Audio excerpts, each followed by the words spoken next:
Alhamdulillah wassalatu wassalamu ala Rasulillah wa ala alihi wa ashabihi wa mawalah la haula wa la quwwata illa billah.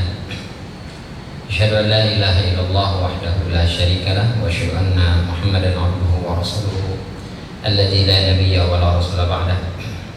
Amma ba'd, fa inna asdaqal hadithi kitabullah wa khairal hadi hadi Muhammadin sallallahu alaihi wasallam. Allahumma akhrijna min dhulumati waham waftah lana abwabal ilm wa akrimna binuril faham wa sahil akhlaqana bil hilm. Allahumma la sahla illa ma ja'altahu sahla wa anta taj'alul hazna idza syi'ta sahla bi rahmatika ya arhamar rahimin. Hadirin sidang jamaah salat zuhur rahimani wa rahimakumullah. Alhamdulillah, segala puji serta syukur selalu dan senantiasa kita panjatkan kehadirat Allah Subhanahu wa taala. Mudah-mudahan kita semua selalu dalam penjagaan Allah, dilindungi dan dijauhkan dari berbagai macam mara bahaya dan musibah, baik mara bahaya dan musibah di dunia ini, terlebih lagi mara bahaya dan musibah besok di yaumul qiyamah. Salawat beriring salam tak lupa kita sampaikan kepada junjungan kita Nabi besar Muhammad sallallahu alaihi wasallam, kepada keluarga beliau, kepada para sahabat beliau dan juga kepada para pengikutnya, yang mudah-mudahan kita semua masuk ke dalam barisan pengikut Rasulullah sallallahu alaihi wasallam, yang mudah-mudahan besok di yaumul qiyamah kita semua bisa mendapatkan syafaat dari beliau. Amin ya rabbal alamin. Hadirin rahimani wa rahimakumullah. Di pertemuan sebelumnya kita sudah menyelesaikan pembahasan tentang bab wudu. Maka insyaallah kita masuk ke bab selanjutnya, itu babul mashi alal khuffain. Bab yang menjelaskan tentang al-mash, mengusap, alal khuffain, atas dua sepatu. Apa itu al-mash? Masah itu dari kata masaha, artinya mengusap atau menghapus. Ada nabi yang disifati dengan al-masih, yaitu Nabi Isa alaihissalam. Isa al-masih. Ada juga Dajjal disifati dengan al-masih. Kita, kata Rasulullah SAW, kalau sudah selesai membaca tahiyat, maka berlindunglah kepada Allah dari 4 hal. Allahumma inni a'udzubika min adzabil qabri wa min adzabi jahannam wa min fitnatil mahya wal mamat wa min fitnati al-masih ad-dajjal. Ini memiliki akar kata yang sama, al-masih, masaha. Kenapa Dajjal disebut masih dan Nabi Isa juga disebut al-masih? Karena pertama, Nabi Isa alaihissalam itu Allah berikan mukjizat, kemampuan bisa menyembuhkan orang yang sakit, sakit kusta, sakit sopak, belang-belang kulitnya, bahkan ada yang buta sejak terlahir buta. Itu bisa disembuhkan oleh Nabi Isa, bisa langsung lihat. Orang lumpuh, bahkan ada orang mati dengan izin Allah semuanya tentunya, oleh Nabi Isa alaihissalam bisa dibikin hidup lagi. Gimana caranya? Hanya dengan diusap, matanya diusap bisa melihat, kaki udah lumpuh tinggal diusap bisa jalan, bahkan udah mati diusap oleh Nabi Isa hidup lagi, maka disebut al-masih. Dajjal kenapa disebut al-masih? Sama, Dajjal juga bisa begitu tuh. Menjelang hari kiamat, dan Dajjal itu luar biasa, diberikan kehebatan oleh Allah Subhanahu wa taala untuk menyesatkan manusia. Ada orang buta sejak lahir diusap oleh Dajjal bisa lihat, sakit parah, liver cancer, apalagi penyakit parah luar biasa, sama Dajjal tinggal diusap terus sembuh. Sehingga orang udah gak percaya lagi dengan pengobatan medis, datang aja ke Dajjal. Itulah katanya kemudian Dajjal itu disebut dengan Dajjal, sangat menipu. Kenapa? Karena memiliki kemampuan sehingga orang banyak yang percaya. Sulit orang untuk membedakan ini beneran apa bohongan sih, kok bisa sembuh loh, bukan cuma 1 2 loh, banyak loh. Akhirnya itulah fitnah Dajjal, semua orang percaya sama dia. Maka kita diajar oleh Rasulullah supaya terhindar dari fitnah Dajjal itu adalah berbanyak baca surat Al-Kahfi, kalau bisa hafal minimal 10 ayat depannya sama 10 ayat terakhir minimal. Syukur-syukur bisa hafal surat Al-Kahfi. Paling enggak sering-sering baca doa setelah tahiyat. Yang kedua, kenapa disebut al-masih? Nabi Isa alaihissalam itu disebut al-masih karena menghapus syariat Nabi Musa alaihissalam membawa syariat yang baru, maka menghapus syariat yang lama, membawa syariat yang baru. Dajjal gitu juga, dia menghapus keimanan orang-orang yang lemah keimanannya, mengganti dengan kekufuran dan kesyirikan, maka disebutnya al-masih. Jadi secara bahasa masah itu artinya menghapus atau mengusap. Dalam kajian kitab ini al-masih alal khufain berarti mengusap alal khufain, atas dua sepatu. Apa yang dimaksud dengan khuf? Kalau zaman Rasul Sallallahu Alaihi Wasallam, khuf itu adalah sepatu yang dari kulit, dia lebih mirip ke kaos kaki sebenarnya, atau sepatu bot, modelnya kayak sepatu bot tapi lebih ke kaos kaki. Jadi dia buat dipakai di dalam masjid, dalam rumah itu pakai. Ada biasa pakai resleting gitu. Kalau sepatu boot kan buat di kebun-kebun taman, enggak, ini haknya enggak terlalu besar, dia lebih mirip kaos kaki tapi dari kulit. Sepatu khuf itu khususnya dipakai di musim dingin. Itu asalnya khuf satu, khuffain dua, kanan dan kiri. Lalu kemudian para ulama mengatakan, apakah khuf ini hanya khusus hanya sepatu model seperti itu ataukah mencakup semua sepatu? Banyak ulama yang mengatakan mencakup semua sepatu, yang penting ada kriteria dari syarat tertentu. Seperti Syekh bin Baz, Syekh Albani, terus Syekh Nawawi Al-Kantani mengatakan termasuk sepatu-sepatu yang biasa kita pakai itu juga masuk kategori khuf selama dia memiliki beberapa kriteria. Pertama, sepatu itu menutupi seluruh kaki itu sampai semua bagian yang mesti dibasuh ketika berwudu tertutup, maka dia masuk kategori khuf. Mana bagian kaki yang dibasuh itu? Ya, dari jemari itu sampai mata kaki. Jadi kalau sepatu itu menutup sampai atas mata kaki, maka dia sudah dianggap sebagai khuf. Karena ada model sepatu itu yang mata kakinya kelihatan, atau apalagi kayak sepatu slop ini pakai depannya doang, tumit sama mata kaki kebuka, kayak model sepatu sendal. Nah, ini nggak masuk. Tapi kalau dia menutup sampai tumit, nah itu masuk kategori khuf. Yang kedua, tidak bolong-bolong. Ada model sepatu yang bolong sini, bolong sini, bolong sini. Nah itu enggak. Tapi kalau dia menutup semuanya, nah itu masuk kategori khuf atau khuffain. Lalu bagaimana al-mashu itu? Yang dimaksud dengan mengusap, apakah diusap gini doang atau seperti apa? Para ulama memberikan tata cara penjelasan bagaimana mengusap sepatu khuf. Jadi sepatu itu tangan kanan, kedua tangan kita basahi dengan air, sama seperti mau membasuh kaki itu, tangan kita basah. Setelah itu tangan kanan ini itu ada di tumit belakang, ya, tumit bagian belakang. Tangan kiri itu ada di atas jemari kaki kanan itu, lalu digerakkan seperti ini, mengusap. Nah itulah yang disebut dengan mashu alal khuffain, mengusap. Jadi kaki kanan ditumit, kalau kaki kanan berarti tumit belakang sebelah kanan. Tangan kiri, permukaan tangan kiri itu ada di jemari kaki kiri, lalu diusap seperti ini. Nanti begitu juga kaki kiri dibasuh lagi tangan itu, tangan kanan ada di tumit kaki kiri, lalu tangan kiri ada di jarinya itu, nanti diputar seperti ini. Itu yang disebut dengan al-mashu alal khuffain. Jadi mengusap bukan cuma diusap-usap itu doang, tapi ada caranya seperti ini. Yang kedua disebut alal khuffain, al-mashu alal khuffain atau babul mashi alal khuffain. Ala itu di atas. Ini kata para ulama mengisyaratkan bahwa sepatu khuf atau sepatu itu yang wajib dibasuh adalah bagian atas, bukan bagian bawah. Meskipun nanti kita bacakan hadisnya, boleh dia mengusap bagian bawahnya, tapi itu sunnah saja. Yang wajibnya yang atas. Dengan syarat sebelum kita pakai sepatu itu kita sudah berwudu dengan wudu yang sempurna.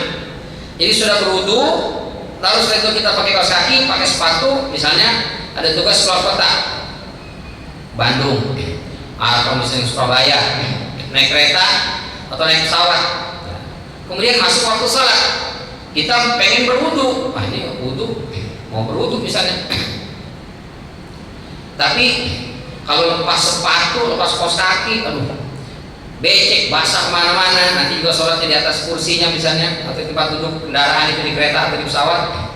Ini gimana nih? Maka ini bisa kita pakai, nggak perlu dilepas sepatu itu, cukup dibasahkan tangan kita tadi, usap dengan cara seperti tadi, tangan kanan di belakang tumit itu putar ke depan, kaki kiri juga begitu. Maka ini wudunya sudah sah, nggak perlu dilepas sepatu dan kaos kakinya, nggak perlu dilepas. Ini keringanan dan kemudahan dari syariat. Ya Ustaz, tadi saya sebelum berangkat belum sempat berwudu, gimana dong? Nah itu nggak bisa. Jadi sebelum berangkat, sebelum dia pakai sepatu, dia sudah berwudu dulu baru pakai sepatu. Tapi udah Ustaz, sebelum pakai sepatu saya sudah berwudu. Cuman begitu jalan nggak lama prot kentut, bagaimana nih? Nggak masalah, nggak apa-apa. Yang penting kentutnya setelah dia pakai sepatu. Tapi kalau dia berwudu sebelum pakai sepatu dia perlu kentut, nah ini nggak bisa, batal. Dia sudah wudu, semangat tuh, begitu keluar ngambil sepatu, dia pakai kaos kaki merunduk, begitu merunduk prot, ya gimana nih? Ayo wudu lagi. Jadi pakai sepatunya dalam kondisi dia suci, bersih, sudah berwudu, baru setelah itu dia pakai sepatu itu, nah dia jalan, setelah itu kentut nggak ada masalah. Nanti di perjalanan atau di satu kondisi, satu tempat, apalagi misalnya teman-teman kita misalnya yang kerjanya di lapangan, masuk waktu sholat dia ngebenerin apa misalnya itu listrik, mungkin ada yang benerin kabel atau apalah gitu, dia repot harus buka-buka sepatu, pergi pakai lagi, buka lagi. Nah ini bisa dipakai ya, hadis ini, maka dia cukup usap sepatu itu tanpa harus melepasnya. Apalagi kalau di musim dingin ya. Kalau di Indonesia sih nggak ada musim dingin, insya Allah. Musim dinginnya dingin-dingin hujan aja, atau kalau nggak dingin AC. Nah, seperti di negara Arab atau negara-negara yang memiliki 4 musim. Nah itu mereka dingin luar biasa. Untuk wudu itu membasuh pertama kaki kan, karena dingin itu akan menjadi berkurang kalau kaki kita hangat. Dia kata dingin banget, cukup pakai kaos kaki, hangat kaki kita, insya Allah aman. Nah ini sementara wudu kaki harus dibasuh. Maka syariat datang memberikan rukhsah, keringanan dan kemudahan. Meskipun ada sebagian orang yang mengingkari syariat ini mengusap 2 sepatu, tapi jumhur ulama mengatakan ini sudah disepakati oleh mayoritas ulama dan hadisnya sudah nyaris sampai level mutawatir, sehingga ini menjadi sesuatu yang masyru' atau disyariatkan. Baik. Hadis pertama di bab ini, bismillahirrahmanirrahim. Anil Mughirah bin Syu'bah radhiyallahu anhu qala. Dari Mughirah bin Syu'bah, semoga Allah Subhanahu wa taala meridainya, beliau mengatakan kuntu ma'an Nabi sallallahu alaihi wasallam fatawadda'a fa ahwaytuhu li anzi'a khuffaihi faqala da'huma fa inni adkhaltuhuma tahiratain famasaha alaihi walil arba'ati illa an-nasa'i anna Nabi sallallahu alaihi wasallam masaha 'ala al-khuffi wa asfalahu wa fi isnadihi dha'fun. Kata Al-Mughirah bin Syu'bah, saya pernah bersama Nabi sallallahu alaihi wasallam, lalu waktu itu di safar, dalam kondisi safar bukan mukim. Kapan ini? Ini ketika perang Tabuk ya. Waktu itu Rasul dan para sahabat laksanakan perang Tabuk. Maka dalam perjalanan itu mau sholat, Abu Daud mengatakan sholatnya sholat subuh ya. Mau sholat subuh.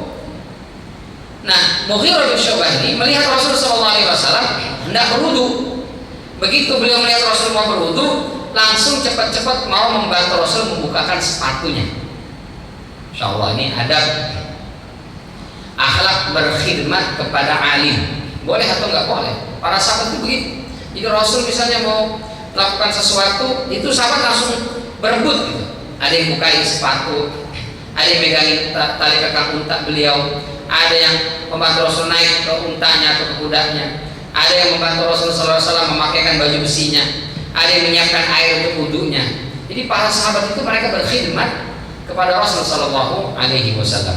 Boleh nggak kita berkhidmat kepada ulama? Boleh. Misalnya ada alim, datang ke Indonesia atau orang Indonesia alim misalnya, lalu kita berkhidmat, dia misalnya mau keluar masjid, kita sediakan sendalnya, mau berwudu kita siapkan airnya misalnya, mau minum kita siapkan minumnya. Itu termasuk berkhidmat kepada alim atau ulama atau orang soleh, dan itu diperbolehkan. Wabil khusus berkhidmat kepada orang tua, itu lebih dianjurkan. Orang tua kita mau mandi, kita siapkan handuknya. Sedang kurang sehat, dingin, butuh air hangat, kita siapkan air hangatnya. Itu pahalanya luar biasa. Mau makan, kita siapkan. Orang tua saya masih sehat, Ustaz, nggak perlu disiapin, udah bisa, nggak apa-apa, kita ingatkan. Endokin nasinya, siapkan mejanya, piringnya. Oh, udah bisa, Ustaz. Dan saya tinggalnya jauh, nggak di sana, Ustaz. Nah, siapkan duitnya kalau gitu, transfer aja. Kita transfer ke orang tua. Maaf Bu, Pak, ini buat makan 1 bulannya, kirim. Nah, berkhidmat kita kepada orang tua. Itu yang akan membuat hidup kita berkah. Jadi Al-Mughirah bin Syu'bah hendak melepas sepatu baginda sallallahu alaihi wasallam karena beliau melihat Rasul mau berwudu. Apa kata Rasulullah? Da'huma fa inni adkhaltuhuma tahiratain. Biarkan, enggak usah dilepas wahai Mughirah. Kenapa? Karena saya sebelum pakai ini sepatu sudah dalam kondisi berwudu. Jadi saya pakai dalam kondisi bersuci. Maka Mughirah bin Syu'bah nggak jadi melepas sepatu Rasulullah. Lalu melihat Rasulullah berwudu masih menggunakan sepatu. Begitu selesai mengusap sebagian kepala dan telinga, Rasul hanya mengusap alaih, famasaha alaih, mengusap sepatu itu atau khuf itu. Diriwayatkan oleh imam yang 4, berarti Ashabus Sunan, Sunan Abu Daud, Sunan Tirmidzi, Ibnu Majah dan juga An-Nasai. Tapi kecuali dalam riwayat An-Nasai ada tambahan anna Nabi sallallahu alaihi wasallam, bahwasanya Nabi sallallahu alaihi wasallam masaha a'lal khuffi wa asfala. Beliau mengusap bagian atas dan bawahnya. Tapi wa fi isnadihi dhafun. Sanad ini terdapat kelemahan. Kenapa? Karena min riwayati wa warad katib Al-Mughirah wa qad dha'afahu a'immatul hadis. Jadi ada salah satu perawi itu yang dianggap oleh para ulama lemah. Itu karena kita sampaikan yang kuat itu dalilnya adalah mengusap bagian atasnya saja, bagian bawahnya enggak. Tapi kalau ada yang mau mengusap bagian bawahnya boleh juga, itu bagian dari sunnah ya, boleh. Tapi yang wajib hanya bagian atasnya saja. Hadis yang kedua, An Ali radhiyallahu anhu qala, dari Ali bin Abi Thalib, semoga Allah Subhanahu wa taala meridainya, telah berkata, "Lau kana ad-dinu bir-ra'yi, lakana asfalul khuffi aula bil mashi min a'lahu, wa qad ra'aitu Rasulullah sallallahu alaihi wasallam yamsahu 'ala dhahiri khuffaihi." Akhrajahu Abu Dawud bi isnadin hasan. Kata Ali radhiyallahu anhu, sekiranya agama ini itu diambil hanya berdasarkan akal semata, bukan berdasarkan nakal. Jadi ada akal, ada nakal. Akal itu pakai akal, nakal itu berarti riwayat. Ada nggak riwayat ke sahabat? Ada nggak riwayat ke Rasulullah mengerjakan? Sahabat melakukan, tabi'in melakukan. Ada nggak penjelasan ulama? Itu agama, bukan menurut saya sih begini. Dia nggak buka bagaimana Rasulullah SAW melakukannya. Dia nggak buka bagaimana kita menjelaskan sahabat, para salafus saleh dan ulama. Pokoknya seenak udahnya sendiri, pakai akalnya saja. Nah, ini ada orang-orang yang beragama hanya menggunakan akal. Ada juga yang pakai perasaan. Ada yang pakai akal, ada yang pakai perasaan. Karena pakai akal, akhirnya banyak yang diakal-akalin. Karena pakai perasaan, akhirnya banyak yang nggak dikerjakan. Kenapa? Perasaan saya kok kayaknya kurang enak deh. Perasaan kurang khusyuk deh. Ada, mohon maaf nanti kita bahas deh. Takut dari orang mereka Allah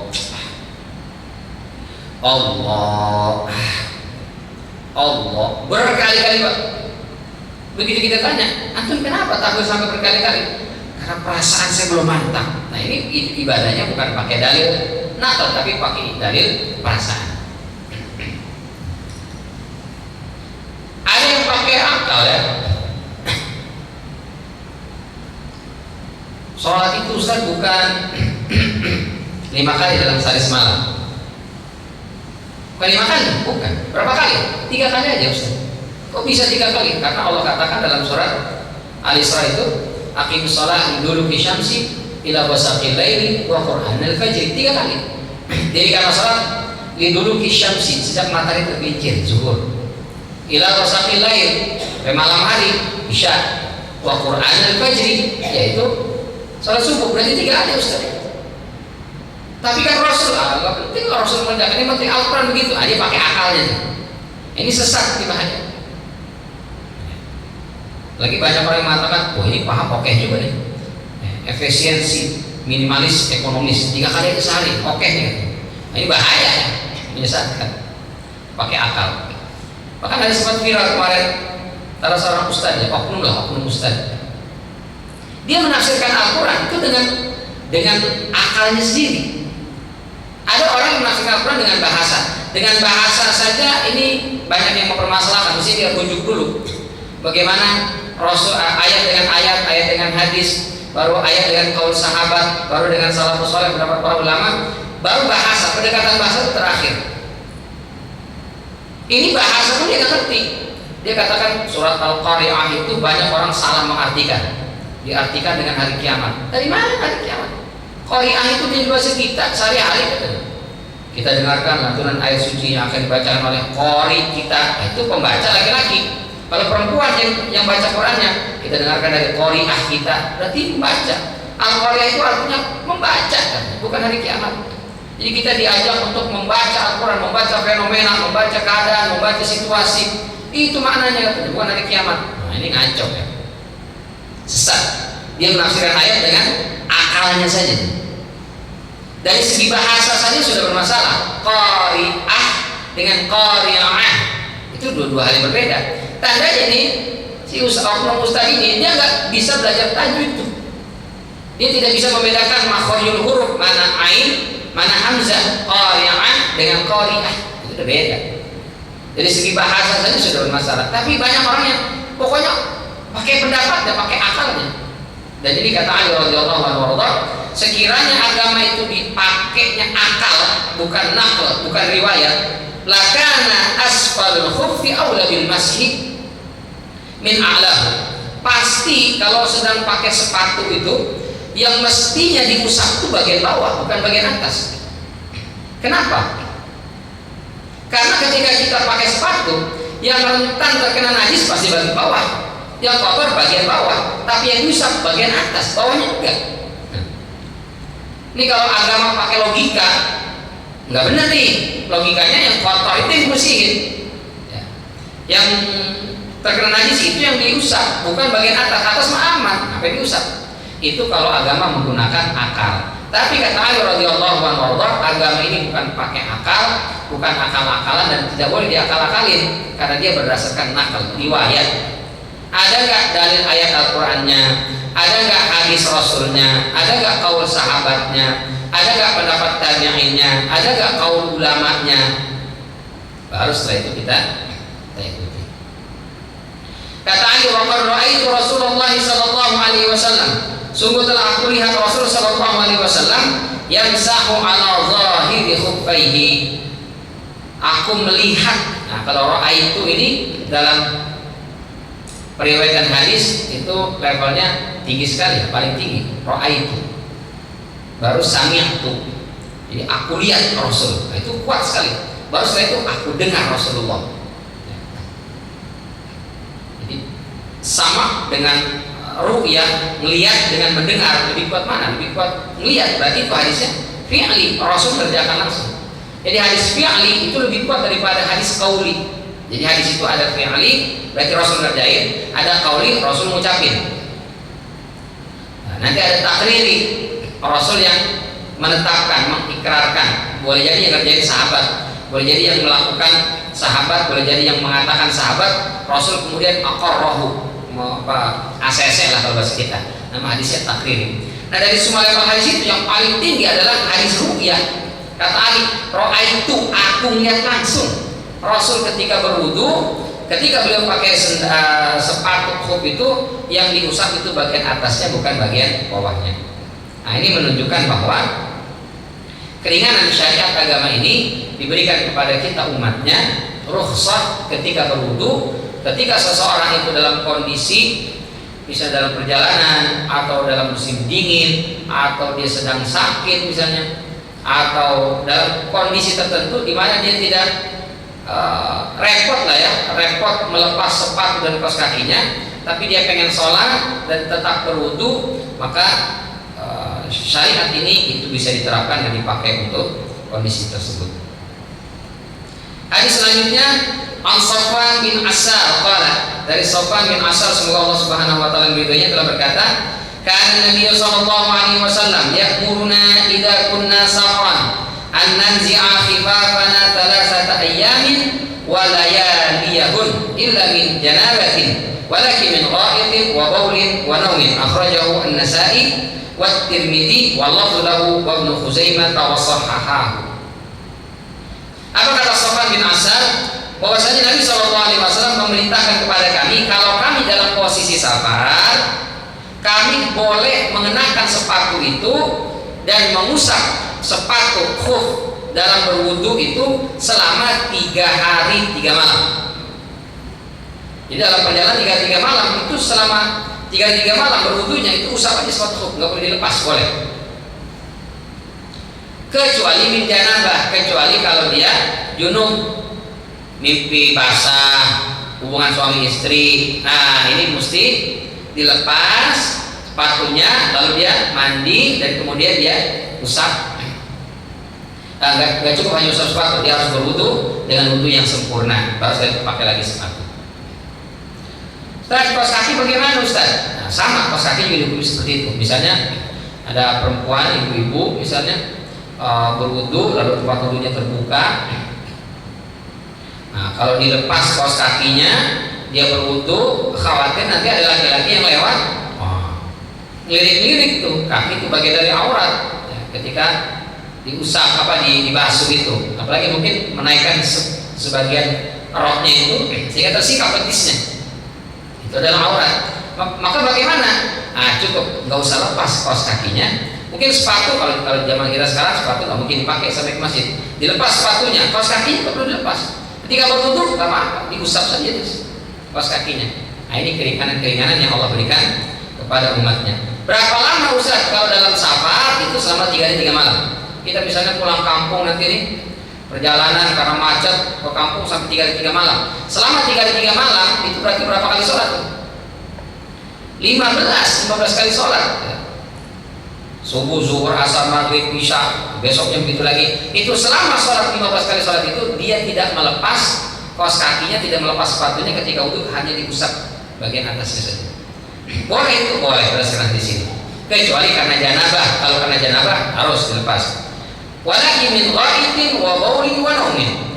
Tapi kalau dia mohon maaf buang air besar, itu nggak perlu dilepas. Nanti kalau wudu cukup diusap bagian atasnya saja. Mohon maaf, pipis, buang air kecil juga sama, nggak perlu dilepas sepatunya itu, nanti ketika wudu cukup diusap. Atau naumin, karena tidur, ya. Bangun tidur, bangun naik kendaraan di mobil misalnya atau di kendaraan yang lain, nah itu cukup dia hanya basuh bagian atasnya saja. Akhrajahu an-Nasa'i, dikeluarkan oleh Imam An-Nasai, Imam Tirmidzi, dan lafaz dari Imam Tirmidzi, Ibnu Khuzaimah mensahihkan hadis ini. Terakhir, An Ali bin Abi Thalib radhiyallahu taala anhu qala, dari Ali bin Abi Thalib, semoga Allah Subhanahu wa taala meridainya, beliau berkata, ja'ala an-nabiy sallallahu alaihi wasallam thalathata ayyamin wa layaliyahunna lil musafir. Untuk musafir, Rasul itu membolehkan selama 3 hari 3 malam itu boleh wudunya hanya dengan musaf khuf sepatunya. Misalkan teman-teman ada hiking atau camping di pegunungan, ya, di mana, di Bromo atau di mana, mau sholat, apalagi sholat subuh dingin misalnya, udah lakukan syariat ini, usap saja bagian atas sepatu atau kaos kakinya. Berapa lama Ustaz? 3 hari 3 malam. Kalau sudah lebih dari 3 hari 3 malam, lepas wudhu seperti biasa lagi, baru pakai lagi, berlaku 3 hari 3 malam lagi. Wa yauman wa lailatan lil muqim. Sementara kalau kita nggak kemana-mana, di rumah posisinya mukim, maka laila yaumin wa lailatin. Rasul menetapkan itu hanya batas maksimalnya sehari semalam. Berarti bisa 5 waktu. subuh, zuhur, asar, maghrib, isya.